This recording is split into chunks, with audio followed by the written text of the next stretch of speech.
On s'habitue à se dire qu'en mer Méditerranée, il y a des dizaines de milliers de personnes qui meurent alors qu'on pourrait éviter et on pourrait leur tendre la main.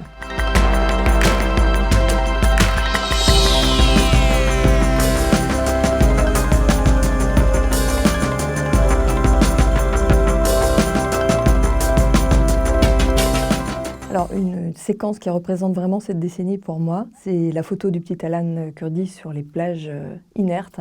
Ça a été un moment de prise de conscience, je pense, pour le grand public, alors qu'il y avait déjà des milliers de morts en mer Méditerranée, et depuis longtemps, depuis le début des années 2000. Je pense qu'il faut rendre emblématique la question en l'humanisant, en passant par une personne. C'est ce qui s'est passé avec lui, avec cette photo. On voit le drame, en fait.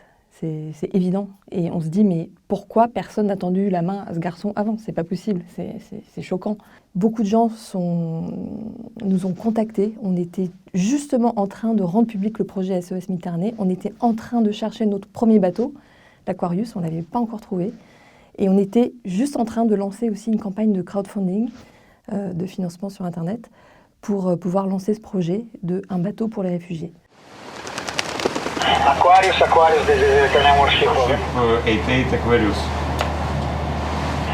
Roger, good morning, sir. I understand you are joining the SONAS event and are currently heading down towards one small inflatable on your ship's head, approximately 3 miles. Au début de des années 2010, il y a eu cette augmentation du nombre de traversées en mer Méditerranée. Il y avait uniquement les gardes-côtes italiens qui, sur l'axe de Méditerranée centrale, géraient comme ils pouvaient, avec peu de moyens, les sauvetages en mer. Il y a eu un premier tournant en 2013 avec le naufrage de Lampedusa, 366 morts sous les yeux des habitants de Lampedusa, devant les caméras, tout près des côtes. Là, gros choc dans l'opinion publique italienne.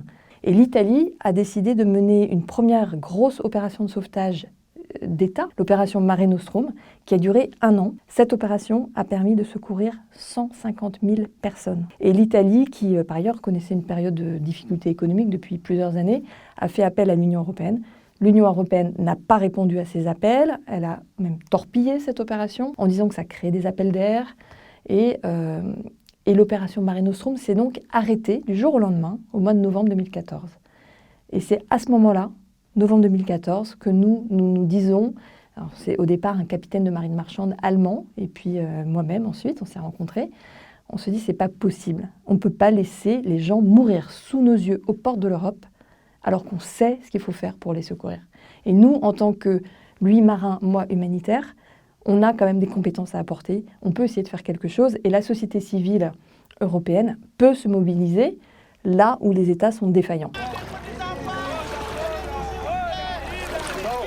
On secourait beaucoup de monde. C'était difficile parce que le contexte est difficile, c'est techniquement difficile. Les situations sont très souvent très dangereuses dans lesquelles les gens se trouvent.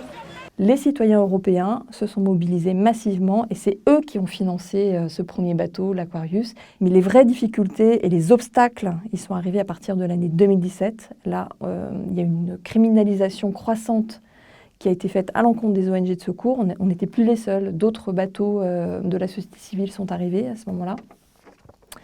Et en Italie, il y avait une montée du populisme et des discours qui tendaient vraiment à faire passer les ONG comme des passeurs, à nous criminaliser et à détourner l'attention d'autres problèmes, certainement en Italie. Les premiers actes vraiment très d'entrave et d'obstacles à l'action de sauvetage ont été mis en œuvre avec des séquestres de bateaux d'autres ONG. Nous, on a eu la chance de pouvoir continuer encore à naviguer avec l'Aquarius jusqu'en 2018, mais en 2018, ça a été un réel harcèlement judiciaire, politique, administratif, qui nous a contraints, en fin d'année 2018, à mettre fin nous-mêmes au contrat d'affrètement de l'Aquarius.